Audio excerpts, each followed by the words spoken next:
Hello. Ngayon ay sisimulan natin yung pag-expand sa lettuce sa ating hydroponics.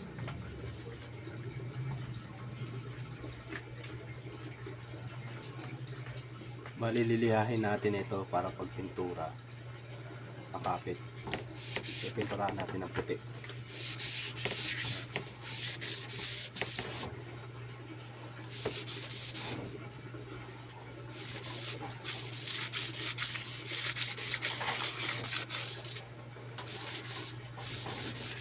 Ang size nga pala ng PVC na to, dos.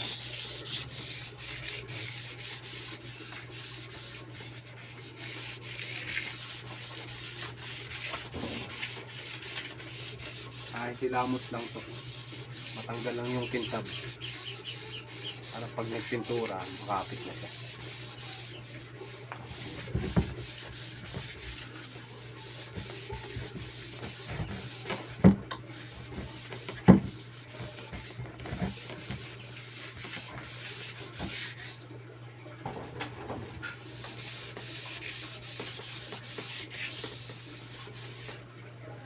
Yung liha gagamitin yung medyo pino, huwag yung masyadong magaspang, baka numipis naman yung PVC.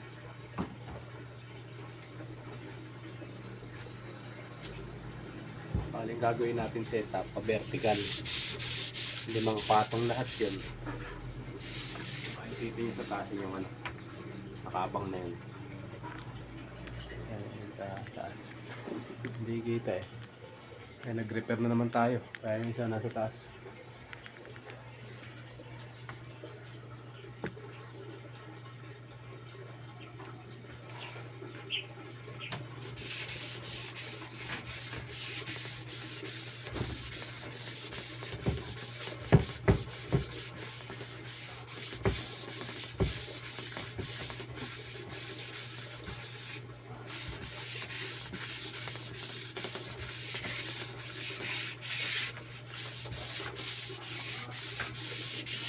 Bali, dos lang ang size nito. Marami naman nakikitang gumagamit ng dos. Okay naman yung tanim nilang lettuce. Hindi mahal kasi yung presyo.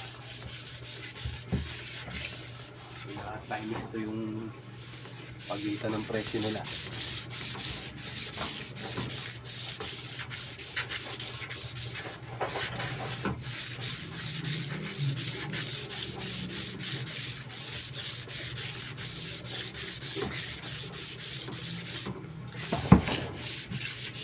Bali, 8 pirasong PVC to na adidos. 5 patong tapos sa may paliko. Bali, update ko naman kayo pagka ikakabit mo to.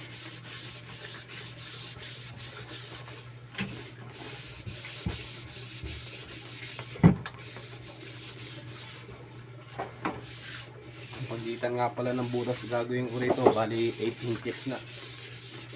Kasi itong dati ko 6.5, pag nagsilaki yan nagdidikit-dikit na. Kaya talagang dapat medyo malayo para makahinga yung mga dahon niya.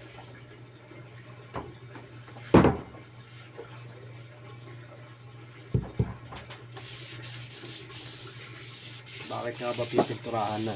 Eto, kasi protection din yun sa init. Yung iba nagbabalot na insulation, so medyo mahal yun. Dahil sa pintura.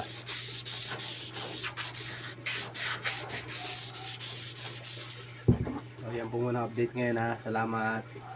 Update ko kayo pagka kakabit na.